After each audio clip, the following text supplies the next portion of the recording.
एक असा हिरा ज्याच्या चमकण्याने राजांची साम्राज्य उभी राहिली, पण त्याच्यावर हक्क सांगताच ती धुळीस मिळाली. जगातील सर्वात प्रसिद्ध, रहस्यमय आणि मौल्यवान हिरा कोहिनूर. या हिऱ्याची कहाणी सुरू होते भारताच्या आंध्र प्रदेशातील प्रसिद्ध गोलकोंडा खाणीतून. असे म्हटले जाते की 14व्या शतकात काकतीय राजवंशाच्या काळात कृष्णा नदीच्या खोऱ्यात हा हिरा सापडला. त्यावेळी याचे वजन तब्बल 793 कॅरेट होते.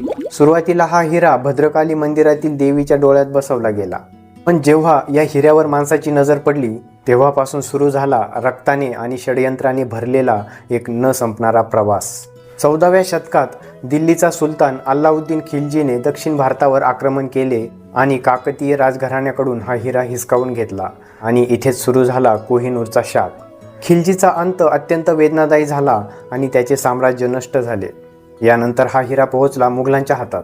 बाबरपासून सुरू झालेला हा प्रवास शहाजहांपर्यंत आला. शहाजहानने आपल्या प्रसिद्ध मयूर सिंहासनात हा हिरा जडवला. पण मग काय झालं? ज्या शहाजहानने ताजमहल बांधला त्यालाच त्याच्या मुलाने औरंगजेबाने आयुष्याच्या शेवटच्या दिवसात कैदेत टाकले. मुघल साम्राज्याची अधोगतीही या हिऱ्याच्या आगमनानंतरच सुरू झाली. 1739 मध्ये इराणी आक्रमक नादिर शाह याने दिल्लीवर हल्ला केला. त्याने मुघलांची लूट केली, पण त्याला हा हिरा सापडला नव्हता. मुघल बादशाह मोहम्मद शाह आपल्या पगडीत हा हिरा लपून ठेवतो हे कळताच नादिर शाहने चालाकीने पगडी बदलण्याची परंपरा पाळत बादशहाची पगडी स्वतःच्या डोक्यावर घेतली. पण नादिर शाह सुद्धा या शापापासून वाचू शकला नाही. काही वर्षातच त्याच्याच अंगरक्षकांनी त्याची क्रूरपणे हत्या केली. पुढे हा हिरा अहमद शाह अब्दाली मार्फत पंजाबचे महाराजा रणजित सिंह यांच्याकडे आला. महाराजा रणजित सिंह यांच्या काळात पंजाब अत्यंत शक्तिशाली होता, पण त्यांच्या मृत्यूनंतर अवघ्या काही वर्षातच शीख साम्राज्यही लयाला गेले.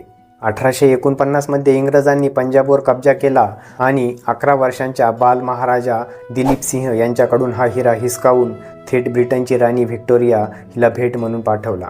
इंग्रजांनाही या शापाची जाणीव होती. 1306 मधील एका प्राचीन ग्रंथात लिहिले होते, जो पुरुष हा हिरा धारण करेल तो जगावर राज्य करेल, पण सोबतच त्याचा विनाशही ओढवेल.